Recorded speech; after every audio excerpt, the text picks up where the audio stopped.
26 रे matric result एथिरे आपणकर रिजल्ट केमिति देखिबे सर्टिफिकेट केमिति डाउनलोड करिवे ए वीडियो रे आपण मानको संपूर्ण तथ्यटी जणैबी सब किछि इन्फॉर्मेशन आपण जानिया पय हम चैनल सह जोड़ी के रहंतु सब्सक्राइब करंतु लाइक करंतु अन्य मानको शेयर करी अवगत करंतु। तो 26 रे मैट्रिक रिजल्ट प्रकाश पाइबो प्रेस मीट करी सूचना देले बोर्ड सभापति 26/10:30 रे रिजल्ट प्रकाश पाइबो 11:30 सुधा वेबसाइट रे रिजल्ट मिलिबो। इंटरनेट रे सुविधा नथिले मध्य आपण माने एसएमएस सहाय्य रे किंबा आपण व्हाट्सएप सहाय्य रे आपण माने रिजल्ट देखि पारिबे। अपराह्न 4टा सुधा डिजिटल सर्टिफिकेट डाउनलोड मध्य करिवो। ए नै कोन डिटेल्स टी आछि आपण मानको सर्वप्रथम जणैबी। तो एटी आपण माने देखि पारुतिबे कि जो सर्वप्रथम वेबसाइट टी रहिछि necessary for interaction for student for downloading digital AHSC बा एसओएससी बा मध्यम certificate of 2024 through BSC website. तो ये आपण माने जानि पारुथिबे कि बीएससी ओडिशा वेबसाइट रे आपण मानकर रिजल्ट प्रकाश पाइबो। आपण मानको डाउनलोड करिया पई एको लिंक एथिरे प्रकाश पाइबो। जो लेटेस्ट अपडेट रहिछि एथिरे आपण मानकर एको लिंक प्रकाश पाइबो 26 तारिख रे। तो ये आपण माने आर्टिकल सहाय्य रे आपण माने देखि पारुथिबे कि तो आपण मानकर जो वेबसाइट रहिछि www.bscodisha.ac.in यही वेबसाइट आपण मानकर डिस्क्रिप्शन तळे आपण मानकु देई देबे। चाहे आपण सेटा वेबसाइट आपण मन जाई कि सेटा आपण मानकर रिजल्ट देखि पारिबे।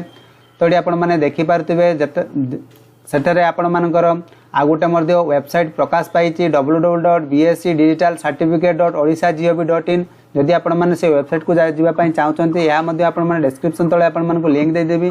चाहिले आपण सेटारे जाई कि आपण माने सर्टिफिकेट डाउनलोड करि पारिबे। तो सर्वप्रथम कही रखुची आपण मानकर सर्टिफिकेट डाउनलोड करबा को हेले आपण मानकर बीएससी ओडिशा ऑफिशियल वेबसाइट को जीवा पई पड़िबो। सेटारे ऑफिशियल वेबसाइट को गला परे आपण मानकर एको लिंक स्क्रॉल डाउन होउतिबो किंबा आपनकर एड्रेस बार सर्च बार रे बटन थिबो। सेटारे आपण मानकर ड्रॉप डाउन बार रे आपण मानकर लेखा थिबो जे एएचएससी बा मध्यमा एसएससी जो एसओएससी फास्ट जो रहितिबो ताहा गोटे क्लिक करिवे। तो क्लिक कला परे सेटरे आपन योर एग्जामिनेशन डेट जो रहिछि 2024 सिलेक्ट करिवे। कला परे आपण मानकर देखि पारतिबे डेट ऑफ बर्थ। तो डेट ऑफ बर्थ आपण मानकर जहा थिबो सेही अनुसार देबे। तो एटी आपण माने एग्जाम थ्रो रे आपण मानको देई देछि एई भली आपण मानको दबा पई पड़िबो। तो सेटा देई सला परे आपण मानकर रोल नंबर टी दबा पई पड़िबो अल्फाबेटिक जेमति आपण मानकर रोल नंबर टी थिबो एग्जांपल सो एटी आपण मानको देखि देछि। सो सेही एग्जाम रो रोल नंबर टी आपण माने देइथिबे रोल नंबर आपण पाखरे थिबो। तो से रोल नंबर टी आपण पुट करिवे। जते बेले आपण माने मोबाइल नंबर टी देबे तो आपण माने वैलिड मोबाइल नंबर टी देबे। तो मोबाइल नंबर टी एंटर कर साला पर सेतिर ओटीपी जीवो। से ओटीपी टी आपण मानको जते बेले जीवो ओटीपी एंटर कर साला पर आपण मानकर पेज सेक्शन रे डाउनलोडिंग सर्टिफिकेट पई आसी जीवो। ऊपर गोटे थिबो आपनकर लिंक। तो डाउनलोड सर्टिफिकेट ए वाला ऑप्शन थिबो तापर हम डाउनलोड कर देबे। आपण पीडीएफ फाइल रे डाउनलोड हे जीवो। तो डाउनलोड हे साला पर आपण माने जे कोनोसी जनसेवा केंद्र किंबा कौन जेरेक्स दुकान जाइए आपण मैंने को डाउनलोड करी प्रिंट आकार आपण मान रखिपारे। ये तो आपण मैंने देखिपारे कि अदर नेसेसरी इनफॉरमेशन जिते बड़े आपण मान सर्टिफिकेट डाउनलोड कर नौकरी तो 70 GSM आपण मैंने डाउनलोड करेंगे A4 साइज रे। तो ये आप सब इंटरेक्शन लिखि दि जाइए। तो ए आ गोटे इंटरेस्टिंग आपण मान जिनसटी जन दूसरी जदि जो स्टूडेंट्स रिजल्ट बाहर 7 दिन मध्य ऑनलाइन डाउनलोड कर दौरान ताकि फ्री ऑफ कॉस्ट रहिबो।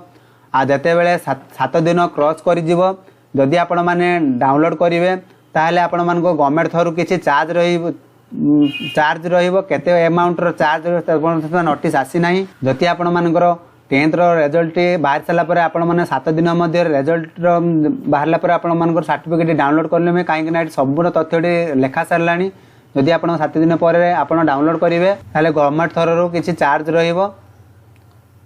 जदि आपण माने सेमिति व्हाट्सएप थ्रो रे आपण माने डाउनलोड करिया को चाहउचंती ता मध्ये संपूर्ण तथ्यटी आपण मानको जणै दउची। तो एठी आपण माने देखि पारथिबे स्टेप बाय स्टेप इन्फॉर्मेशन आपण फॉलो कला परे आपण माने व्हाट्सएप रे मध्ये आपण मानकर सर्टिफिकेट डाउनलोड करि परिबे। तो स्टेप 1 हैला आपण माने सर्वप्रथम एही नंबर टी को सेव करिया पई पड़िबो। तो एठी आपण माने देखि पारथिबे 7710058192 एही नंबर टी सेव कला परे आपण माने सेटर जाके ताको लिखिबे हाई किंबा बीएससी ए दुईटा भीतर हाई किंबा बीएससी लिखि साला परे तापर सिलेक्ट करिवे। आपण मान को किछि सिलेक्ट करिया पे ऑप्शन आसीबो। तो ए आपण देखि पारथिबे एएचएससी बा मध्यमा किंबा एसओसी फास्ट। तो जार भीतर आपण माने क्लिक करिवे। तापर आपण सर्वप्रथम 4 नंबर स्टेप रहिछि आपण सिलेक्ट करिवे मसिया।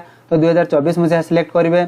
तो एटी आपण माने देखि पारथिबे एंटर योर रोल नंबर। तापर आपण मान को जो रोल नंबर टी थिबो सेटा एंटर करिवे। एंटर कर साला परे 6 स्टेप रे देखि पारथिबे enter your date of birth.